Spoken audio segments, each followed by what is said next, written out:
तो दोस्तों आज की इस वीडियो में हम लोग बहुत ही इंपॉर्टेंट दो टॉपिक्स के ऊपर चर्चा करने जा रहे हैं। एक्चुअली मैंने डिसाइड किया है कि क्यों ना आपको कम से कम समय में एक साथ दो खबरें दे दी जाए, एक डिफेंस की तो दूसरी फॉरेन अफेयर संबंधित, ताकि सभी तरह के व्यूवर्स को एक साथ एक ही प्लेटफॉर्म पर सारी जानकारियां उपलब्ध हो पाए। तो इतना सब कर रहा हूं तो आप बस बदले में अपने खुद के इस चैनल को सब्सक्राइब करके हमारा मनोबल जरूर बढ़ाइएगा। देखिए, पहले हम लोग डिस्कशन कर लें कनाडा और चाइना को लेकर। कनाडा और चाइना दोनों ही इस समय भारत की राइवल कंट्रीज हैं और दोनों ही भारत के एक समान के दुश्मन हैं, इतना आप कह सकते हैं। जहां पर चाइना से डायरेक्टली भारत का कोई युद्ध तक हो सकता है, तो वहीं पर कनाडा भारत के लिए एक प्रॉक्सी बनकर उभरा है। तो हम लोग हर हाल में चाहेंगे कि इन दोनों देशों के बीच में आपस में दूरियां बढ़ती जाए और एक दूसरे को ये जितना डेंट पहुंचा सकते हैं वो पहुंचा दें। तो मैं आपको बता दूं कि अमेरिका सहित पश्चिमी देशों ने ये प्लानिंग की है कि चाइना की ईवी सेक्टर को आगे ना बढ़ने दिया जाए, इलेक्ट्रिक व्हीकल्स वाला क्षेत्र, क्योंकि अगर ऐसा होता है तो इन फ्यूचर काफी स्कोप होंगे उसके पास और ऐसी परिस्थिति में वो अमेरिका सहित पश्चिमी देशों को अपनी चाल में जकड़ लेगा।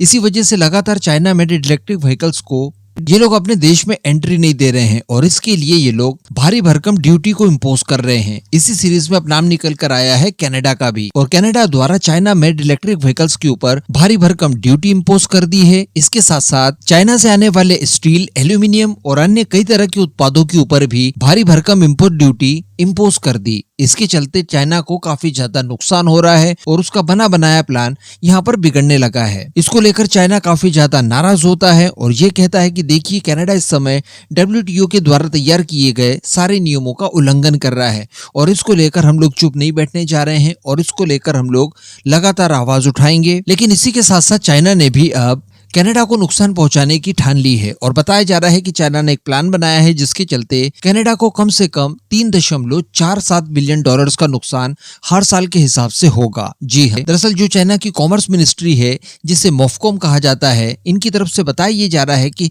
कनाडा द्वारा चाइना को कैनोला बीजों की लगातार एक्सपोर्ट की जा रही है और ये एक्सपोर्ट कनाडा द्वारा चाइना को हर साल 170% की दर से बढ़ रहा है और ये वर्ष 2023 तक $3.47 बिलियन तक पहुंच गया। तो अब चाइना की कॉमर्स मिनिस्ट्री के द्वारा ये कहा गया है कि इससे चाइना की डोमेस्टिक इंडस्ट्री को नुकसान हो रहा है और वो भी अब इन्हीं की तरह कनाडा के माल के ऊपर भारी भरकम इंपोर्ट ड्यूटी इम्पोज करेंगे ताकि वो चाइना के अंदर मार्केट से बाहर हो जाए, किसी तरह का कोई कंपटीशन जनरेट कर ही ना पाए। तो इस तरह से कनाडा हो, चाइना हो, एक दूसरे को लगातार नुकसान पहुंचाने की कोशिशें कर रहे हैं और ये भारत के लिए अच्छी खबर मानी जा सकती है। अब अगली खबर की बात कर ली जाए तो ये तेजस मार्क 2 से जुड़ी हुई है और यहाँ पर एक संतोषजनक खबर निकल कर आ रही है। देखिए, तेजस मार्क 1A को लेकर जो इंजन्स की समस्या है वो तो एज इट इज है, क्योंकि अमेरिका द्वारा अभी तक F404 इंजन की सप्लाई नहीं की गई है, जो कि उसने आज से काफी समय पहले ही शुरू कर देनी चाहिए थी। इससे तेजस मार्क 1A डिले भी हुआ, लेकिन तेजस मार्क 2 के इंजन के लिए भी हम लोग चूंकि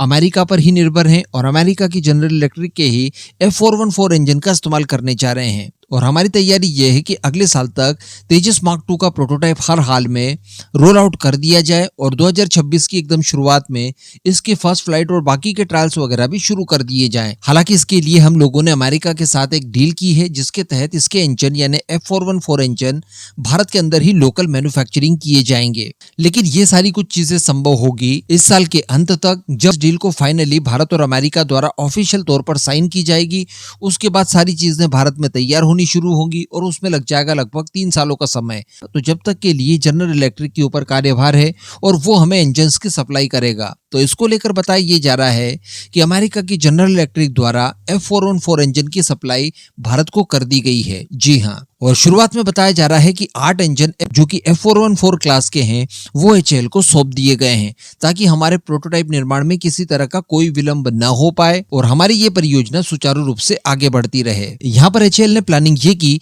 कि ठीक है, भारत के अंदर इन F414 इंजन का निर्माण तो किया जाएगा, लेकिन इसमें किसी तरह का कोई डिले हो सकता है, अमेरिका की चालसाजियां फिर से यहाँ पर एक्टिव हो सकती है। इस वजह से क्यों ना पहले ही 12 से लेकर 20 इंजन के बीच में रेडीमेड अमेरिका से खरीद लिए जाएं। उसके बाद अगर लोकल मैन्युफैक्चरिंग वगैरह में और डील साइनिंग में कुछ हद तक देरी भी होती है तो हमें किसी तरह का कोई नुकसान ना हो और हमारी परियोजना सुचारू रूप से चलती रहे। तो उसी का परिणाम देखने के लिए मिला है कि 8 इंजन की डिलीवरी अमेरिका द्वारा की गई है और बताया जा रहा है कि बचे हुए बाकी के भी इंजन्स आगे कुछ और समय के बाद अमेरिका की जनरल इलेक्ट्रिक द्वारा भारत को कर दिए जाएंगे, तो एक ठीक ठाक स्टॉक हमारे पास रिजर्व हो जाएगा। तो इसी तरह का अगर कोई स्मार्ट मूव पहले ही एचएएल द्वारा चल दिया गया होता और F404 इंजन के लिए भी कुछ इसी तरह की प्लानिंग की होती, तो शायद इस तरह की नौबतें आज नहीं आती और तेजस मार्क 1A में भी किसी तरह का कोई डिले नहीं होता। लेकिन खैर कोई नहीं, जितनी भी असफलताएं मिलती है आपको कुछ न कुछ सिखा कर जाती है, और शायद ऐसा ही इस केस में भी देखने के लिए मिला है। बाकी इस पूरे मुद्दे पर आपका जो भी मानना हो नीचे कमेंट करके जरूर बताइएगा।